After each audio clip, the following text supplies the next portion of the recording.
আসসালামু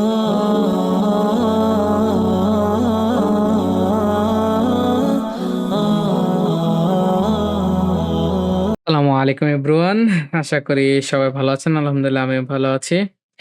welcome back to my Python course. আম আজকে আমরা কথা বলবো হচ্ছে পাইথনের অপারেটরস নিয়ে। সো আমরা জানি যে আ অন্যান্য প্রোগ্রামিং ল্যাঙ্গুয়েজের মতো পাইথনেও অপারেটর আছে কিছু। সো লাইক অপারেটর গুলা হচ্ছে আমাদের arithmetic operators, assignment operator, comparison operator, logical operator, bitwise এবং হচ্ছে স্পেশাল অপারেটরস। সো আমরা প্রতিটা অপারেটরে আলাদা, আলাদা টিউটোরিয়ালে দেখব। আজকের যে পার্টটা আছে ওই পার্টে আমরা হচ্ছে এরিথমেটিক অপারেটরটা দেখব। সো এরিথমেটিক অপারেটর গুলা হচ্ছে বলতে এরিথমেটিক বলতে বোঝা যাচ্ছে যে আমাদের ম্যাথমেটিক্যাল টার্ম যেগুলো হয় সেই যে ম্যাথমেটিক্যাল অপারেশন গুলো পারফর্ম করে ওগুলাই হচ্ছে এরিথমেটিক অপারেটর। সো এরিথমেটিক অপারেটরে আমাদের বিভিন্ন ধরনের অপারেটর আছে। লাইক আমরা যদি বাংলায় বলি যোগ, বিয়োগ, গুণ, ভাগ, ঠিক আছে? এগুলা ছাড়া যদি আরো কিছু আছে যেমন ফ্লোর ডিভিশন। ফ্লোর বলতে ফ্লোর মানে ধরেন আপনি ফ্লোর। ফ্লোর আমরা শব্দটা এর আগেও শুনছি। ফ্লোর মানে হচ্ছে যদি আপনি বলেন যে এই যে আমরা যেটা তলা বলি বা মাটি বলি ফ্লোর। হ্যাঁ?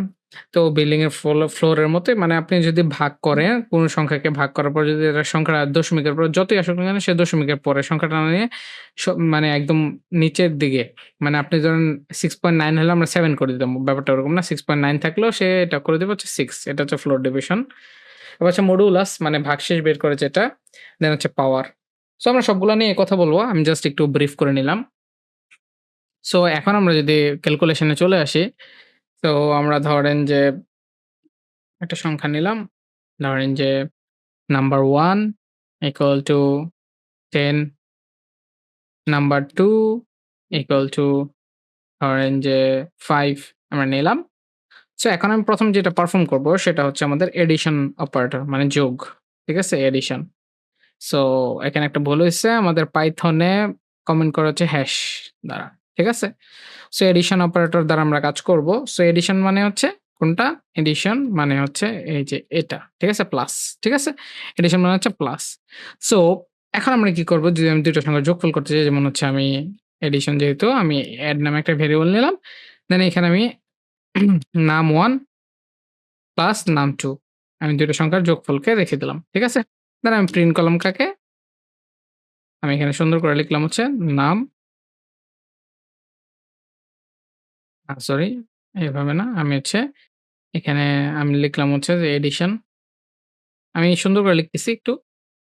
সো এডিশন এটা হচ্ছে একটা স্ট্রিং। সো এটার সাথে আমি আম আ রাখতে চাচ্ছি কাকে? এড কে।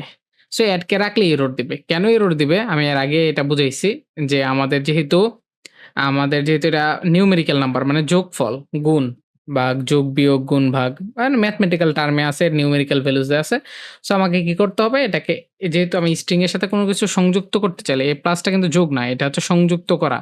এটা কিন্তু এডিশন অপারেটর না, এটা হচ্ছে এখন কনক্যাটেনেশন অপারেটর। উপরেরটা হচ্ছে এডিশন মানে ২ টা নিউমেরিক্যাল অপারেটরের মধ্যে থাকলে সেটা হবে হচ্ছে কি? এডিশন। আর যদি ২ টা স্ট্রিং এর মধ্যে হয় তখন হবে হচ্ছে কনক্যাটেনেশন। সো এখানে একটা নিউমেরিক্যাল ভ্যালুস আর একটা হচ্ছে স্ট্রিং। ২ টার মধ্যে কিন্তু সংযোগ দেওয়া সম্ভব না। সো সেজন্য আমাকে এটা কি করতে হবে? আমাকে স্ট্রিং এ রূপান্তর করে নিতে হবে। সেটা হচ্ছে str। str এর মাধ্যমে আমি স্ট্রিং এ রূপান্তর করে নিতে হবে। দেখবেন যে এখন এরর নাই। সো এখন যদি আমি রান করাই এটাকে আ সরি এখান থেকে আমি সিলেক্ট করে নেই। মেইন ফাইল তো আমি রান করছি। কারেন্ট ফাইলটা আমি সিলেক্ট করে নেই। ঠিক আছে? সো আমি রান করলাম। এখানে দেখেন এডিশন 15 দেখাচ্ছে। ঠিক আছে? এই যে এডিশন 15। সো এটা হচ্ছে আমাদের মূলত হচ্ছে এডিশন অপারেটর। ঠিক আছে? এডিশন আমরা করলাম। সো এডিশন এর পর এখন আমরা করব হচ্ছে ধরেন সাবট্রাক্ট অপারেটর মানে বিয়োগ। হ্যাঁ? Subtract, subtraction. ঠিক আছে? Subtraction operator. সো এখানে আমি করব হচ্ছে বিয়োগ। সো আমি এটার নাম দিলাম হচ্ছে সাব ইকুয়াল টু ধরেন নাম 1 মাইনাস নাম 2 এটাও নিউমেরিক্যাল নাম 2 যেহেতু ম্যাথমেটিক্যাল টার্মের ক্ষেত্রে এই অপারেটর গুলো কাজ করে। সো আমি এখন যদি প্রিন্ট করি, প্রিন্টের ক্ষেত্রেও সেম। এখন আমরা কি করব? এই যে সাবট্রাকশন কোলন কি প্লাস str সাব str কেন দেওয়া লাগছে? এটা নিউমেরিক্যাল আছে, এটাকে স্ট্রিং এ রূপান্তর করতে হবে। কারণ এই স্ট্রিং এর সাথে স্ট্রিং কনক্যাটেনেশন হয়। নিউমেরিক্যাল ভ্যালুর সাথে হবে না। এটা সুন্দর করে সাজানোর জন্য আরকি। আপনি যদি শুধু সাব দিয়ে দিতেন তাহলে শুধু সংখ্যাটা প্রিন্ট করে দিত। এভাবে সুন্দর করে আসতো না। এটাই আরকি। এখন যদি আমি রান করি আমার ২ টাই প্রিন্ট হবে। এডিশনটা প্রিন্ট হবে, সাবট্রাকশন প্রিন্ট হবে। সো আমি যদি দেখি এডিশন 15 আর সাবট্রাকশন 5 এখানে আমরা পেয়ে গেলাম। দেন এখন যদি আমি মাল্টিপ্লিকেশন টা করি, সো এখন আমি হচ্ছে মাল্টিপ্লিকেশন অপারেটরটা করব। মাল্টিপ্লিকেশন, ঠিক আছে? Multiplication operator same multi equal to num1 into যদি আমি করি num2 সুন্দরভাবে চলে আসবে আমার এখানে। ঠিক আছে?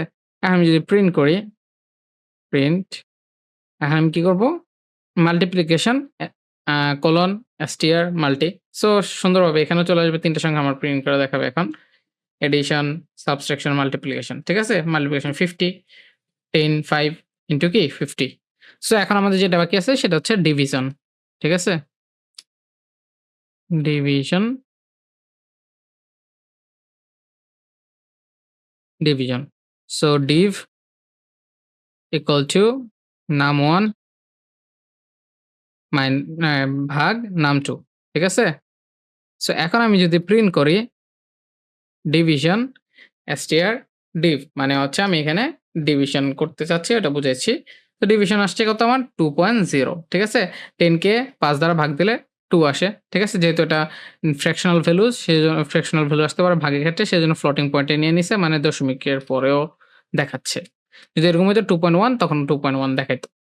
সো এরপরে যেই অপারেটরটা আছে সেটা হচ্ছে আমাদের কি ফ্লোর ডিভিশন। ফ্লোর ডিভিশন যেটা বলছিলাম, পূর্ণ সংখ্যাটা নিবে, দশমিকের পরের সংখ্যাটা নিবে না আরকি। ফ্লোর ডিভিশন মানে নিচের দিকে নামায় দিবে। Division, floor division. ঠিক আছে? ফ্লোর ডিভিশনের ক্ষেত্রে fdiv ইকুয়াল টু num1 ধরেন যে এটাকে ভাগ দিলাম আমি ৩ দ্বারা। ঠিক আছে? আমি এটা বুঝানোর জন্য ৩ দ্বারা ভাগ দিলে 10 কে ৩ দ্বারা ভাগ দিলে ৩ তিরিকা ৯ হাতে ভাগশেষ 1 থাকে। ঠিক আছে? সো সামথিং থাকে দশমিকের পরে। সেই জিনিসটা আমি যদি ফ্লোর ডিভিশন করি, এখানে যদি আমি রান করি এখন, এই যে ফ্লোর ডিভিশনে এই যে 3 পয়েন্ট সামথিং, সামথিং আচ্ছা এখানে একটা ভুল হইছে। ফ্লোর ডিভিশন এটা ডাবল। ঠিক আছে? এখানে ডিভিশন না। এখানে হবে হচ্ছে ফ্লোর ডিভিশন। ঠিক আছে? ওই যে এই দিয়ে নিতে গেলে যা হয় আরকি।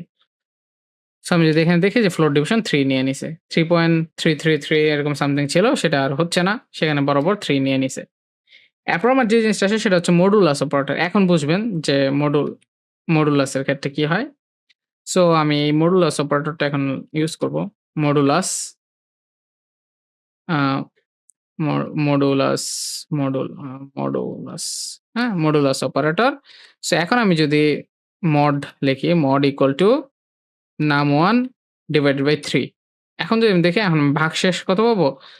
দেখবেন যে এখন ভাগশেষ আমি পাবো হচ্ছে 1। কারণ কি? আ আচ্ছা এখানে একটা ঝামেলা হইছে, আমি ভাগই দিছি এখানে। এটা হচ্ছে পার্সেন্টেজ। পার্সেন্টেজে এই যে এখানে দেখেন মডুলাস 1 আমি পেয়ে গেলাম। ঠিক আছে? সো লাস্ট আমার একটা অ্যাসাইনমেন্ট অপারেটর এরিথমেটিক অপারেটর বাকি থাকে, সেটা হচ্ছে আমাদের পাওয়ার। ঠিক আছে? কি বাকি থাকে? পাওয়ার। সো পাওয়ারের ক্ষেত্রে আমাদের কি হবে? আমরা যদি প্রিন্ট লেখার দরকার নাই। আমি এখানে পাও ধরি equal to num1 num1 star 2। So 10 এর স্কোয়ার কি? এটা সেটাই দিবে। সো 10 এর স্কোয়ারটা যদি আমরা করি তাহলে আমার পাবো হচ্ছে 100। সো আমি দেখি যে আমার 100 দেয় কিনা। এই যে এখানে যদি আমরা চেক করি এখন আমি 100 দেখতে পাচ্ছি আমার পাওয়া। সো ওভারঅল আমরা যে এতক্ষণ যা দেখলাম সেটা হচ্ছে আমাদের মূলত এরিথমেটিক অপারেটর। যা হচ্ছে আমাদের ম্যাথমেটিক্যাল ইকুয়েশন, ম্যাথমেটিক্যাল টার্ম বা ম্যাথমেটিক্যাল যে পার্টগুলো আছে সবগুলাতে আমরা এগুলো দেখতে পাবো। কারণ এগুলোর মাধ্যমে আমাদের যোগ, বিয়োগ, গুণ, ভাগ, পাওয়ার, ডিভিশন, ফ্লোর ডিভিশন সবকিছু করতে হবে। সো অবশ্যই এগুলো দ্বারা বিভিন্ন রকম প্র্যাকটিক্যাল ওয়ার্ক আপনারা করবেন। এগুলো নিয়ে আমরা সামনে আরো অনেক কিছু দেখব। ঠিক আছে? সো আশা করি যে আ আপনাদের এরিথমেটিক অপারেটরটা বোঝা হয়েছে। আপনারা আশা করি যে নেক্সট টাইম এগুলা দিয়ে কাজ করতে পারবেন। বাসায় আপনারা একটু নিজেরাও ট্রাই করবেন বিভিন্ন রকম অপারেটর নিয়ে কাজ করতে। সো আজকের টিউটোরিয়াল এই পর্যন্তই। নেক্সট টিউটোরিয়ালে আবারও কথা হবে। আসসালামু আলাইকুম।